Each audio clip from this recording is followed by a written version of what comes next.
Hey, how's it going, guys? In this video, I'm going to be reacting to part 1 of the American Civil War by Oversimplified. Now, viewer discretion is advised because this tackles some heavy topics such as slavery. This video was made possible by NordVPN. Click the link down below to get 70% off an annual subscription, plus an additional month free. Also, stun your friends, turn heads, get compliments. Buy yourself some Oversimplified merch today, along with a very honest new character pin. Link in the description. Oh yeah, because of Honest Abe. Okay, Mrs. Lincoln, this is it. One last push, and we're done. 9 months and 4 days ago, my father brought forth upon my mother himself. We did not need to know that. A child, conceived in a shack in Kentucky, and dedicated to the proposition that I will drink num-nums from a bottle and do little poo-poos in my pantses for the next 2 to 3 years. Now what is it babies do again? Don't know? Oh yeah. I am not touching that. Abraham Lincoln grew up with his relatively poor family in Kentucky, eventually moving to Indiana, and finally because of Kentucky Fried He read Chicken. a lot of books, worked a lot of jobs, wrote some questionable poetry, and finally entered the law profession. Despite being self-taught, he turned out to be a pretty clever and astute lawyer. In one case, a guy claimed he witnessed a murder at night, and Lincoln was like, "How could you have seen anything in the dark? There was a bright full moon." A what? A bright full moon. Can you say that again, please? There was a bright full moon. A dim half moon? No, a bright full moon. How many That's times does funny, he have to say because it? according to this almanac, there was a dim half moon that night, which makes you a liar. Who is Ben Franklin there? Well, I got a bright full moon for y'all right here. Now that's what I call He tried to expose himself to Abe. Lincoln and his cheekbones weren't only interested in law, however. He also dabbled in the world of politics, serving as a legislator in both local and national As assemblies. most future And presidents what a are. time it was. Not even 100 years after the Founding Fathers wrote, "All men are created equal," politicians were already asking, "Yeah, but what does that mean exactly?" It means Took him all that long men. to ask the question? Yeah, but what does that mean exactly? And not just that. States' rights versus the federal government. What are the executive powers of the president? Is cereal a soup? The Founding Fathers left some of these questions perhaps a little too open to interpretation. And the biggest question of them all was slavery, an ugly mark on what should have been a revolutionary new nation based on liberty. That's the and topic that I warned you democracy. about. Thomas Jefferson had written a condemnation of slavery in the Declaration of Independence, but out of fear of losing Southern states' support, it was removed. Hey guys, do you think leaving this a little vague will create any unforeseen problems in the future? Cannonball! They don't care. And those unforeseen problems were now beginning to rear their ugly heads. As the nation developed, who is the North that? and the South developed along two very different lines, and two very different cultural Literally. identities emerged. Northern cities began rapidly industrializing, while the southern Hey, climate Tom allowed Hanks. for large plantations I of love that guy. labor-intensive crops. As a result, one half of the country didn't rely on slaves, while the other half had become economically dependent on them. In 1793, Eli Whitney's cotton gin caused the slave trade in the South to explode, while in the North, a growing That's not good. abolitionist movement was taking root. A general mistrust began to develop between the North and the South, as Northerners felt the South were hell-bent on expanding slavery, and fear spread throughout the South that the North wanted to take their slaves away. In 1819, there were 11 free states and 11 slave states. Really? Perfect Because it balance. seemed like there are A slightly happy more medium, slave a states than harmonious free. relationship. Hey guys, nice to meet you. I'm Missouri, and I would like to become the 23rd state. Hey buddy, welcome to the nation. We'll be happy to accept you as a free state. Oh no, you don't. You're trying to get one over on us. Missouri's going to be a slave state. Okay, listen. Why don't we just ask Missouri what it wants to be, and we slave state? Well, that backfired. Well, then, allow me to introduce to you the newest, freshest state on the scene. Maine. Hey, you can't do that, and you can't have any more slave states above this line. What? The issue of slavery is solved, and it will never come up again. Except it will. A few years later, it came up again. You see, as America expanded westward, each new state or territory that was added threatened to upend the delicate balance between the slave and free states. If one faction managed to outnumber the other, it could gain an easy majority and force its own ideals on the opposing side, leaving a huge portion of the population feeling spiteful and oppressed. For a while, compromises kicked the can down the road and kept the volatile balance in check, as new free and slave states were roughly added in pairs. But then one loudmouth state just had to barge in and ruin everything as usual. The addition of Texas saw the United States Riding enter into a cowboy. war with Mexico, which they won, gaining a huge amount of land out west and creating even more problems. Hey guys, nice to meet you. I'm California, and I would like to become the 31st state. Hey buddy, welcome to the nation. We'll be happy to accept you as a southern slave state. Oh no, you don't. You're trying to get one over on us. California's gonna be a free state. Okay, listen, why don't we just ask California what it wants to be, and we can free state. Ooh, that backfired in the other direction. Allow me to introduce to you the territories of New Mexico and Utah, able to freely vote for slavery themselves. Hey, you can't do that! And we can enter Northern Territory anytime we want to recapture escaped slaves. What? The issue of slavery is solved, and it will never come up again. And once again, a few years later, it came up again. In 1854, a Democratic senator from Illinois wanted to build a really cool choo-choo train here, and proposed that the territories of Kansas and Nebraska be created open to slavery, even though they were clearly above the Missouri Compromise line. Obviously, the northern states were like, hell no. But the Southern Democrats who controlled Congress at the time were like, well, if you love liberty and democracy so much, then you should let them vote on whether slavery should be legal or not. And so it was. Huge numbers of pro- and anti-slavery settlers rushed to Kansas to sway the vote in their favor. And while they were all there, they began to beat the crap out of each other. One of those settlers was a man named John Brown, a former businessman who failed at just about everything he tried and went arguably insane. He was a radical abolitionist who dedicated much of his life to the Underground Railroad and freeing slaves. One night, in revenge for an earlier raid by pro-slavery forces, he and his sons killed a number of pro-slavery settlers in the territory, helping to kickstart years of violence known as Bleeding Kansas. Kansas and Nebraska both eventually voted in favor of outlawing slavery. That's good. But from here, the tension began to grow at a rapid pace. In 1852, author Harriet Beecher Stowe penned Uncle Tom's Cabin, a best-selling novel that exposed the terrible cruelty of slavery to the world. Oh, how awful. How more Britain actually outlawed slavery by this time. Such things to happen. Your Majesty, what should we do about all the starving children working in the coal mines? Nothing! In 1854, Technically, the it's Republican not Party was hypocritical, formed, and Abraham Lincoln because emerged those as a kids were at least getting Southern paid something. Democrats viewed the new Republican Party with mistrust, believing it to be radical and abolitionist. In 1856, a politician named Charles Sumner gave a speech in Congress, calling out slave-owning Democrats with fiery language. If slavery was a woman, she'd be an ugly one. And the senator from South Carolina would like to boink her. Representative Brooks, do you have a rebuttal? Oh, I have a rebuttal, all right. Yeah, here's a rebuttal for you. Oh, come on. Surely this isn't allowed. I don't know. I'll have to consult the rulebook. I can't find anything about caning a political opponent, but it says here I'm not allowed to wear a woman's underwear. Uh-oh. What are you Use hiding? of the violence on the Senate floor took the nation by storm. Southern slave owners sent Representative Brooks new canes to replace his now broken one. And on the floors of Congress, politicians carried weapons in self-defense, which is never a good sign. In 1857, the Supreme Court ruled in the Dred Scott case that all people of African descent, slave or free, could not be citizens, and therefore could not sue for their own freedom under any circumstances, undoing years of progress with the strike of a gavel. Now, within all this bitter debate over slavery, there were many nuances. North versus South, Republican versus Democrat, states versus the federal government. But let's strip all of that away. For 4 million individuals living in America, this wasn't about political intrigue or party alignment. It was about the basic human right to be free. Men, women, and children were stolen from their homelands and brought to the American continent, where for generations they were considered to be property, forced to live in poverty, and work from sunrise to sunset. Plantation overseers did whatever they felt was necessary to get the most out of their slaves. Punishments were often barbaric. Families were regularly separated, and parents could often only watch, as their children were auctioned off, never to be seen again. Thousands of slaves took the treacherous risk of running away, and abolitionists in the North helped many escape via the Underground Railroad, as bounty hunters entered the North to chase them down. Leading figures within the abolitionist movement included many significant free black men and women.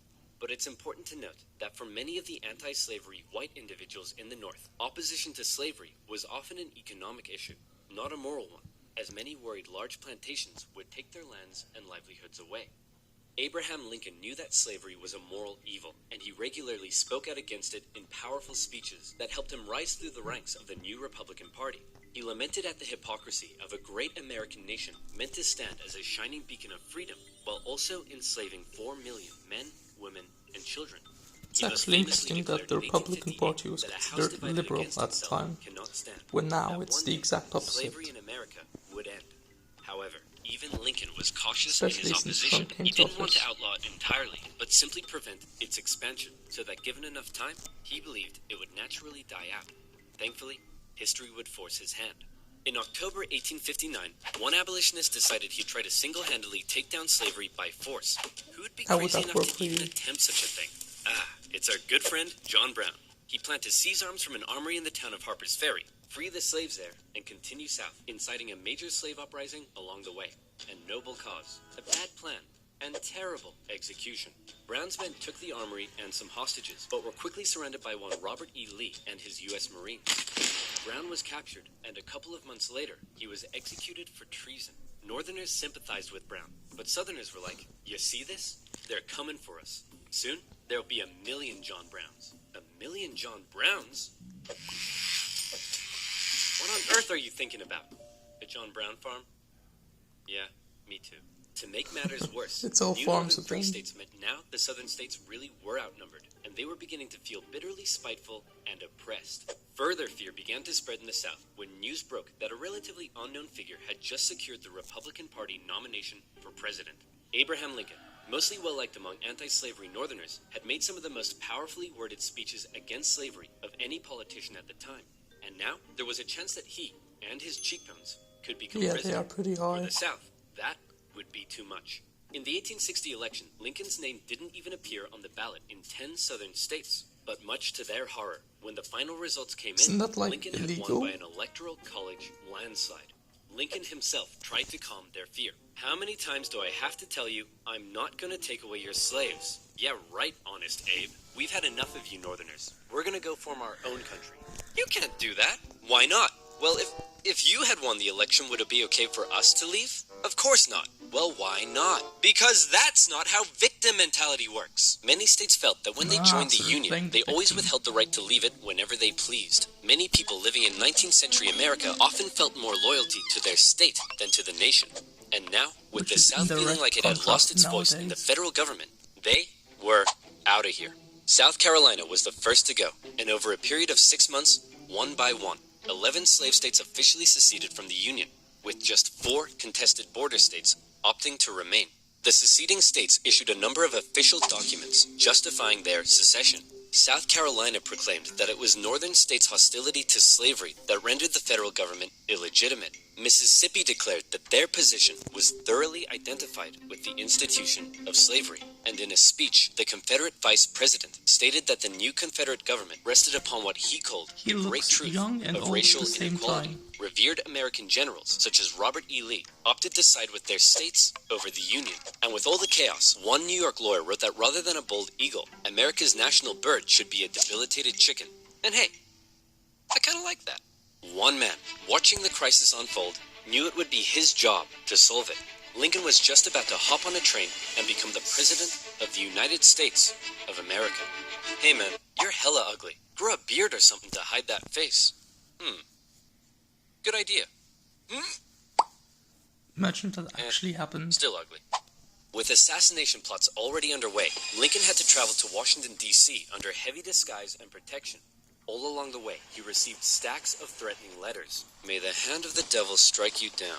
You are destroying this country. Damn you, every breath you take. Love from Grandma." At his inauguration Does speech, Grandma even Lincoln like once that again then? reiterated that no, I do not want to Both my take away grandmothers are still anyone's alive, slaves. I'm only a But for teenager. Lincoln, he did want to preserve the Union. He declared secession to be nothing but an illegitimate rebellion. "In your hands and not in mine," he said, "is the momentous issue of civil war. You can have no conflict without being yourselves the aggressors. We are not enemies, but friends." It was clear Lincoln was ready and willing to get freaky and open up a can of Scatman John if he had to. Whether he had the support of the people, however, was in question. In the end, it was the Confederates that fired the first shot. As they seceded, the Confederate States began seizing federal U.S. property throughout the South. Off the coast of Charleston, South Carolina, was one such federal property, Fort Sumter, held by a measly, undersupplied U.S. force. The Confederate militia there demanded the fort surrender, a request which was quickly denied, and any remaining hope for a peaceful solution to the secession crisis probably then died when the Confederates did this. Terrible Battle idea. of Fort Sumter is considered to be the beginning of the American Civil War. Many of the Confederates there also considered it to be the end of the American Civil War. They hoped old Abe would just sigh and say, okay, you win. Unfortunately for them, Lincoln actually said, you're about to get a roundhouse to the face. Lincoln sent out the call for 75,000 volunteers, and men signed up in droves, hopeful for some adventure and good old-fashioned F-U-N. In the new Confederate capital of Richmond, Virginia, Confederate President Jefferson Davis and his cheekbones had also sent out the call for 100,000 men. Looks As really ever, both similar sides hoped to for a quick Abraham end Lincoln. to the war. Is it over yet? No, Jimmy. It's been 1 week. Is it over now? No. How about now? If you ask that one more time, I swear I will turn this army around and you'll all have to go back home to your wives and children. But they like that. But in particular, the South knew the conflict would pose a bit of a challenge. How can we expect to win with a population of only 5 million against 22 million in the North? If you count us 4 million slaves, you'd have 9 million. Great idea. Hand these rifles out to all the Wait a minute. You almost had me there. The problem for Lincoln was that many of his top generals were getting old and were being a bit too cautious. The commanding general was a man named Winfield Scott, a veteran of the Mexican-American War, and by now, he was too fat to even mount a horse. Okay, chaps, we need to come up with a plan. Hit me. We could wait for the Confederates to come and apologize. Maybe we should all sit in a circle and discuss our feelings. Crossing the Delaware into New Jersey worked for me. Those are What all are you doing terrible here, George ideas. Washington? And you. Wrong video. Hey, I'm the greatest president in the history of this nation. Yeah, we'll see about that, dingus. Eventually, That is Lincoln's true. generals I mean, came up with a multi-pronged strategy. to many people, First, a blockade Abraham would cut off Lincoln and starve and the George South of Washington supplies are by sea. considered two of the greatest Secondly, taking presidents control of the great Mississippi River would of all sever the time. South's economic artery while splitting it in two. And finally, a main Union force in the east would move south and take the Confederate capital, ending the war. Bada boom, bada bing. Skirmishes began to break out across the nation, and the Union Army in the east began to move south towards Richmond. Everything seemed to be going well until they reached Manassas, where they came upon a large Confederate force. It's almost like they were waiting for us. How did they know? As it turned out, spies in D.C. had sent a coded message to the Confederates warning of the invasion. Did you use NordVPN? What the heck is NordVPN? Oh, they're going to do I'm an so effort glad now. you asked. Do you use the internet? Me too. Yeah. Do you like internet safety? Me too. Hey, we should hang out sometime so I can tell you about NordVPN. NordVPN has over 5,000 secure and super fast servers in 60 countries that allow you to surf the net safely without personal Hey, data Bulgaria is logging. one of them. Not only does it help you stay secure, but with just a click of a button, you can take a quick trip to Sweden and enjoy some Nordic crime dramas. Is there some amazing content on YouTube that's still blocked in your country? Not to fear. good reason, though. NordVPN is here.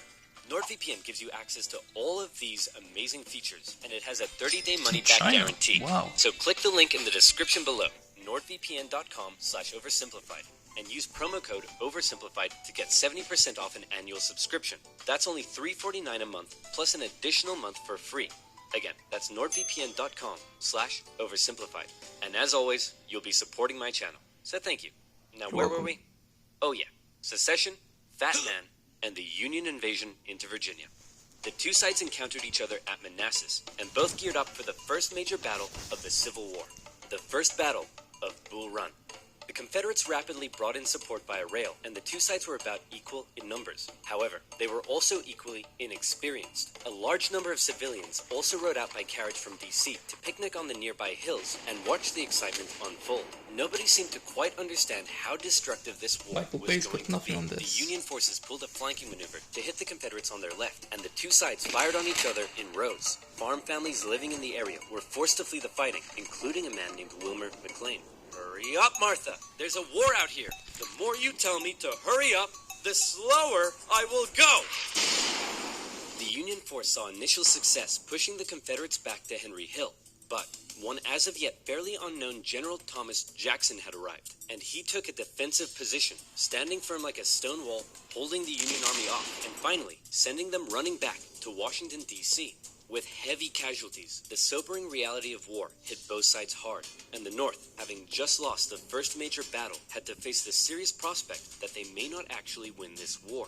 President Lincoln, General Jackson whipped us so hard, the Confederates are calling him Stonewall Jackson. Wait, that's why they're calling him that? Not because he looks like he ran face first into a stone wall? Apparently not. Worse yet, the North had also lost the first major battle out west, giving away control of southwest Missouri.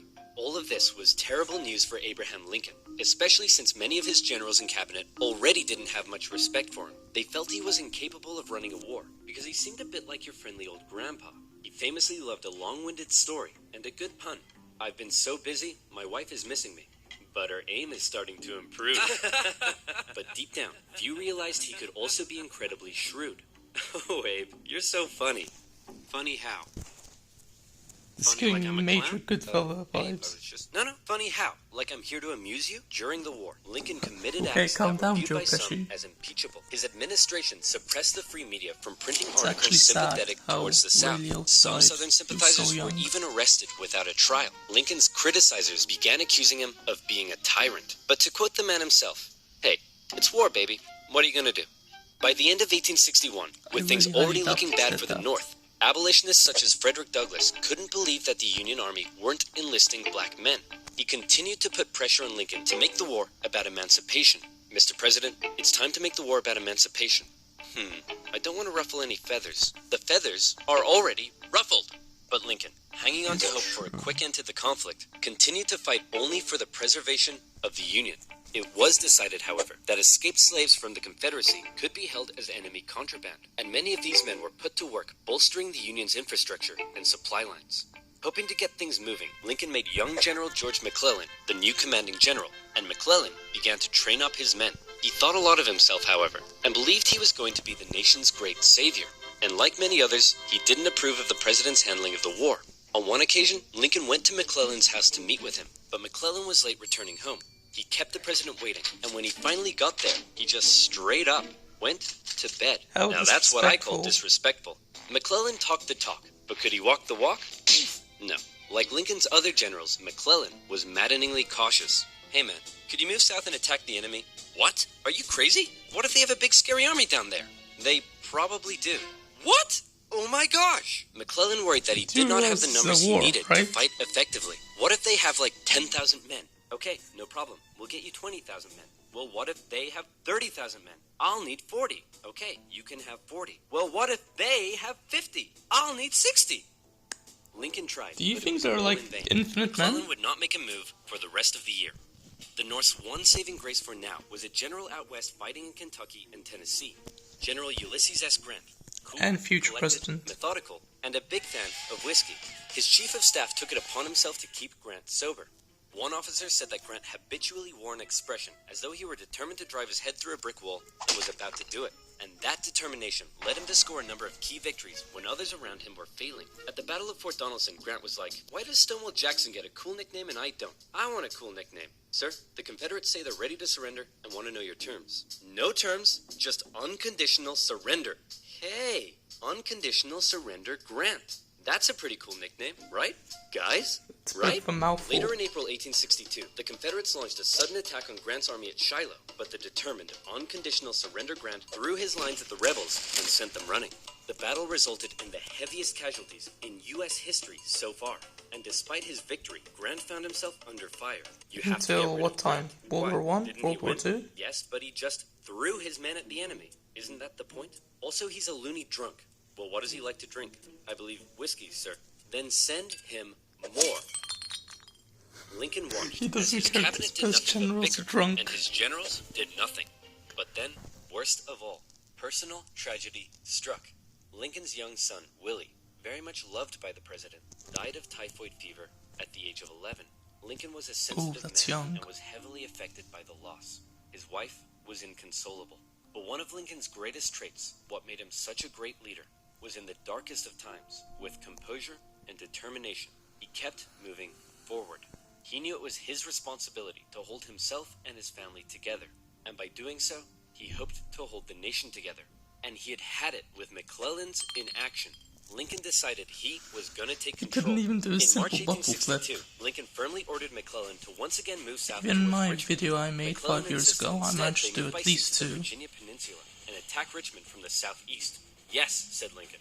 "Okay, anything." Lincoln held on to some of McClellan's men to defend D.C. from a nearby Stonewall Jackson wreaking havoc in the Shenandoah Valley, and he sent McClellan south. McClellan landed on the peninsula, and he began to move inland. He came up against a small Confederate army that had dug in at Yorktown. McClellan vastly outnumbered the force, but it's said that Confederate General Magruder deceived McClellan by cleverly maneuvering his smaller force and making McClellan believe he faced a huge army. "No, you have way more men than them. Move forward." No. McClellan settled in for a month-long Are you siege, stupid? giving time for Johnston to move south from Manassas and Magruder time to retreat. When he finally entered the city and found it deserted, he declared it a victory, calling his success brilliant. Then, after meeting some resistance at Williamsburg, McClellan moved to within just 20 miles of Richmond. His armies able to hear the church bells ringing in the enemy capital. You still outnumber them. Go give them hell. No. McClellan once again held back, moving slowly and defensively. And with his army split in two, the Confederates saw an opportunity to strike back. McClellan's advance was halted, and now the Confederates pulled an ace out of their sleeve. General Lee, you're up. Do you think we should evacuate Richmond? No, Mr. President. No need. General Robert E. Lee, one of the most brilliant military commanders of the time, was now in charge. One of his biggest strengths was his ability to read the mind of his enemy, and he knew McClellan was cautious and weak. After moving Stonewall Jackson south to join him, and even though he had a smaller army, Lee hit McClellan in a series of fast-paced, close-combat battles that had McClellan spooked. McClellan retreated the Union Army back again and again and again, escaping the peninsula and returning to D.C. This guy reminds me of General, by the way. Had failed. Well, that was a major success. A success? Tell me exactly what was successful about that.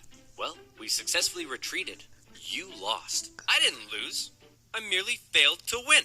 Things just kept looking worse for the North. At least their Navy had seen some success, capturing a number of key port cities, notably when they steamrolled past Confederate forts to take New Orleans. And speaking of the Navy, both sides had begun using ironclads. So that's pretty cool. But in the East, they still weren't having any luck. After McClellan's disastrous campaign, Lincoln briefly sent out one General John Pope to attack Northern Virginia. Hey man, just checking in. How's it going? Well, the Confederates kicked my butt at Cedar Mountain. Then they raided my camp and ran off with my money and clothes. Also, I appear to have been wedgied. Lee defeated Pope at yet another battle at Bull Run, in which nearby embarrassing as well. Once again got caught up in the fighting. Hurry up, Martha! There's not again. Another war out here! I'm waiting for my hair to dry! Wilmer McLean, sick of war, moved his family south, where he knew the war would definitely, absolutely, never touch him again. But Lincoln had yet another problem to contend with. European powers, in particular the UK, were looking increasingly like they may intervene diplomatically on the side of the Confederates. They were missing their precious supply of southern cotton because of the Union blockade, and they wanted to see a swift conclusion to the war. The tension between America and Great Britain had been increasing, especially after Confederate diplomats were discovered on a British ship. Now, after McClellan's failure to take Richmond, the UK declared it impossible for the North to win. Lincoln needed something to prevent Europe from getting involved, and after more petitioning from abolitionists, he decided maybe the time was finally right to make the war about ending the institution he hated, slavery. If the North had a noble cause to fight for, Europe would be less likely to intervene.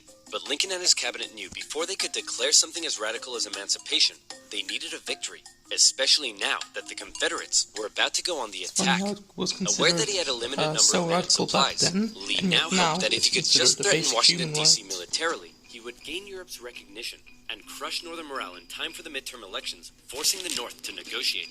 With confidence at an all-time high, for the first time, Robert E. Lee invaded the North. But on September 13th, the North finally had some luck. Oh boy, it's my lucky day. A cigar in a field. Hey, what's this wrapped around it? Oh my gosh! It really is your the lucky North day. had discovered General Lee's battle plans wrapped around some cigars. And in them, they saw that Lee had split up his forces.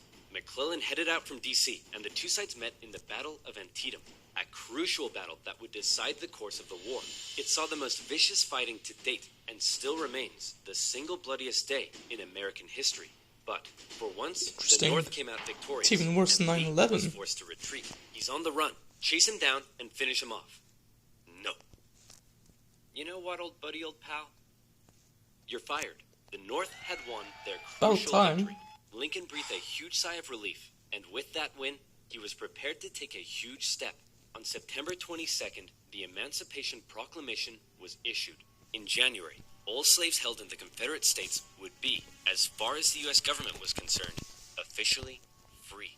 Throughout the North, free black men and women rejoiced, knowing that if the North were to win, their brothers and sisters would no longer be held in bondage. The proclamation also had the intended effect on Europe, who were not willing to oppose a pledge to end slavery. An outraged Confederacy knew that Lincoln had given the war a new meaning. It was no longer just about the preservation of the Union. Now, it was about creating a new Union, washed clean of its original sin. A Union without slavery. So anyway guys, that does it for this video. If you like it, then like, comment and subscribe. Bye guys.